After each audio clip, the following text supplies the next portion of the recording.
Thank you very, very much, Greg. It's lovely for you to remember the first time we met. And I think it's absolutely fantastic to be here amongst people that I would consider family and friends. I was born in a timber town to a man who begged, borrowed and stole. No, he didn't steal, but he would have if he hadn't have been able to get the money together from begging and borrowing. An old Bedford at the end of the 50s, and really carted logs. And so that's been a very strong part of my upbringing before he went on to do other things in life. I'd just like to acknowledge we are on Ngunnawal country and pay my respects to elders past and present, and thank you for the opportunity to speak at the Australian Forest Products Association Members Dinner. Greg, great to be with you, and thank you for all the work you do, and looking forward to working with you. And John Synan, thank you very much for the glasses and for chairing the R&D Association. That I think is something I'm really looking forward to in the agriculture portfolio right across our primary production industries, is the research and development, making sure that we are a 21st century, a 22nd century industry, high-tech, and making sure that our growers, our loggers, and our manufacturing arms, our entire supply chain, is leading cutting edge across the world. Yes, I'm not your actual minister. The guy that works for me is, and his name's Senator John O'Duniam. He's a proud Tasmanian and he's an absolute top bloke. He's off in Micronesia talking to Pacific Islander fishers, and he's doing a great job there, but I know he is really passionate about growing your industry, and together we're ready to roll up our sleeves and work with you to create more jobs out across regional Australia by securing more resource for the forest industry right across the country. So, as I said, Dad would be very proud of me speaking to you here tonight, and I think that's something my message to all primary producers is we need to be proud of who we are. Loud and proud, a lot louder and prouder than we probably have been in the past. Proud of where we come from and proud of what we do. Because there are too many people in modern Australia who are disconnected from where we come from, who are disconnected from the industries that really secure their entire lifestyle in urban centres. And we've been very busy at growing, at working hard, at growing our industries, and at the detriment often of that conversation that we need to have to ensure we get to continue to do what we do. So I think we're going to be working a lot harder in that area. Logging is a dangerous job. My dad lost a lot of friends in the 60s through breaks and trucks rolling and logs falling the wrong direction. A lot of people with only 3 fingers. But it's a tough job, but they are proud men, proud towns. It's a very proud industry, and I'm very proud to have my roots deeply embedded in this industry. The first thing I want to say is, and I love this, the ultimate renewable. It was up there before. Fantastic. Let's be loud and proud about that. Let's be loud and proud of that. Trees are carbon-eating machines. You plant a tree and it captures carbon and creates oxygen. For my sins, I wasn't a speechwriter. I don't have an arts degree. I did maths and science. So photosynthesis is something I actually understand. So if we want to reduce man-made carbon in the atmosphere, trees have to be part of the solution. And just to cite one example, Britain recently rendered its first no coal week since Queen Victoria. Now just think about how people lived life in Queen Victoria's era, but anyway, we'll leave that for another day, to much international applause. That is, they kept the lights on, their computers going, their industries running without needing to use their coal-fired generators. Instead, they drew on their growing renewable energy resources, including wind. But what was lost in all the backpatting was that Britain's no coal week was actually achieved through a significant amount of electricity being generated by biomass in the form of burning wooden pellets. And that continues today. And that's because in Europe, trees are considered a renewable. They can be replanted, so the burning of wooden pellets to generate electricity is not considered as harmful to the environment as burning coal. We'll go figure.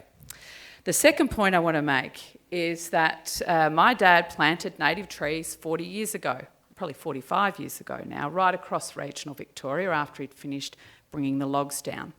That was when I'd just started primary school, so do the maths.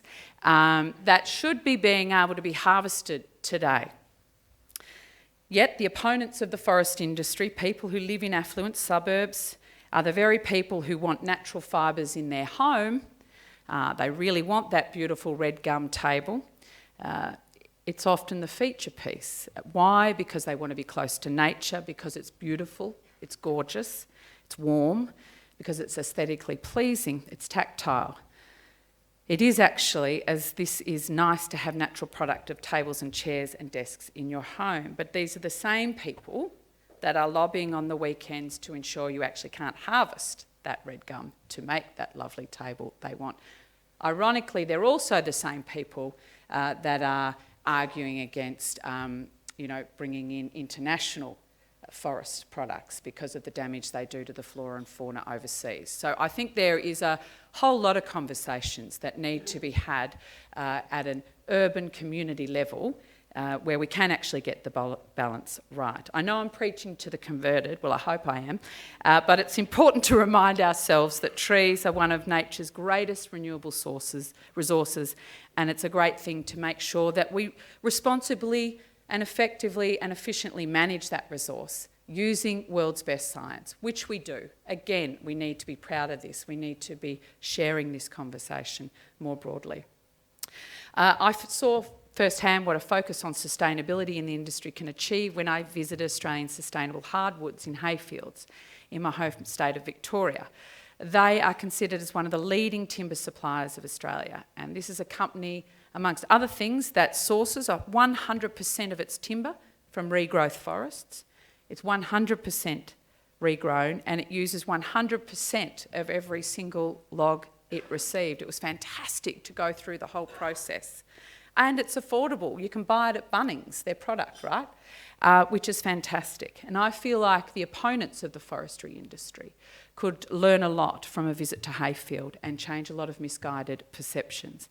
And what I also love about it, and what our government loves about it, is it's 100% local jobs in Gippsland. That's what we want to see more of, and making sure that you can continue to do and to grow and to prosper will ensure that we have more people employed in your industry right across regional communities. I'm reminded that Australia's plantation estate of nearly 2 million hectares produces 87% of the logs harvested in Australia. However, to meet future demand, forecasts Australia will need to establish an additional 400,000 hectares of plantations over the next decade.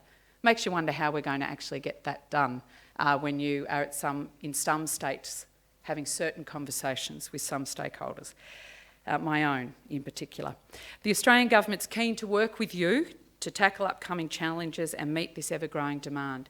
Our National Forest Industries Plan includes an aspirational goal of 1 billion new plantation trees over that time. What a great thing to look forward to.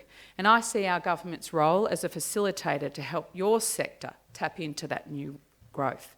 Our work includes reviewing the water rule in the Emissions Reduction Fund and identifying regulatory barriers, the development of farm forestry strategy, and low-interest loans for plantation development that are designed to further assist the industry.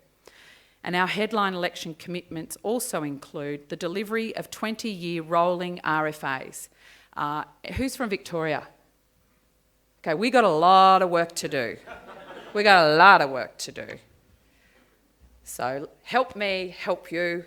Let's all work together to deliver an RFA for the next 20 years for our state that delivers for regional Victoria and the forestry industry, and be proud of the fact that we use science and it's a renewable resource. Bringing forward the establishment of Regional Forestry Hub in southwest slopes of New South Wales, commissioning a House of Representative inquiry into timber supply chain constraints in the natural plantation sector, and the full implementation of the National Industry Plan. We want to seek advice from the Forest Industry Advisory Council on the findings of the statutory review into illegal logging Prohibition Act 2012 on the ways to strengthen the laws without increasing regulatory burden. And we want to work on implementing these commitments, and I want to let you know that that work is already underway. One issue I'll take particular interest, as I said, is getting the RFA with Victoria done in a way that sees the industry grow and prosper. The 5 Victorian RFAs are due to expire at the end of March 2020, and Jono is very, very clear on making sure he wants to deliver on that, and that'll be in his area of responsibility, but we'll be working very closely, so stay in touch on that. Trade will always be a priority for agriculture in Australia, and around the globe we're now seeing market access become increasingly reliant on the ability to provide evidence of legal and sustainable harvest. As a government, we're working to highlight the credentials of our forestry sector and reinforce our reputation as a provider of high quality, sustainable forest products to help satisfy overseas access. We maintain our strong stance against illegal logging. In terms of our relationship going forward, I think the collaboration that you're building with the National Farmers Federation is really, really positive.